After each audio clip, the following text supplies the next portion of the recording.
আরজি করে রায় নিয়ে, কিন্তু আমি যেহেতু হেলিতে ছিলাম বলে আমি ডিটেলসটা এখনো শুনিনি, তো আপনাদের কাছ থেকেই শুনলাম যে এটা নাকি যাবজ্জীবন দেওয়া হয়েছে। এটা আপনাদের কাছ থেকেই প্রথম আমি শুনলাম। আমার রিঅ্যাকশন ইজ ভেরি ক্লিয়ার।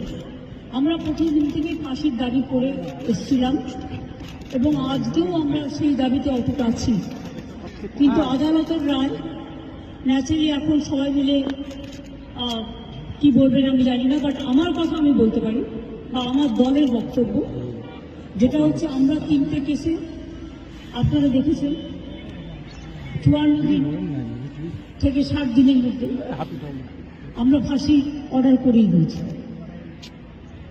কিন্তু আমি জানি না এটা একটা সিরিয়াস কেস এবং এটা নিয়ে ফাঁসি দাবি আমাদের সবার ছিল। সেক্ষেত্রে বিচারের রায় নিয়ে আমি আমার কথা বলতে পারি। আমরা এটাই বলেছিলাম, আমাদের হাতে কেসটা থাকলে আমরা কিন্তু অনেকদিন আগে ফাঁসির অর্ডার দিয়ে দিতে পারতাম, ফাঁসির অর্ডার করে দিতে পারতাম। আমি জানি না কিভাবে লড়াই করেছেন, কি করেছেন, কি যুক্তি, আপনারা তো লয়াররা জানেন। সুতরাং ডিটেলসটা তো আমি জানি না, ডিটেলসটা তো সিবিআই করেছে এবং আমাদের হাত থেকে তো কেসটা ইচ্ছা করে কেড়ে নিয়ে চলে গেল।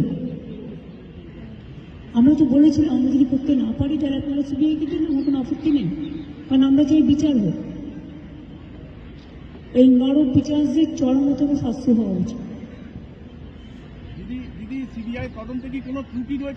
আমি সব বলতে পারবো না, কিন্তু আমি এখনো, আপনিও লয়ার, আমিও অ্যাজ এ লয়ার আমি এ কথা বলছি যে আমি তো ডিটেলস কাগজপত্র দেখিনি, but I am not satisfied.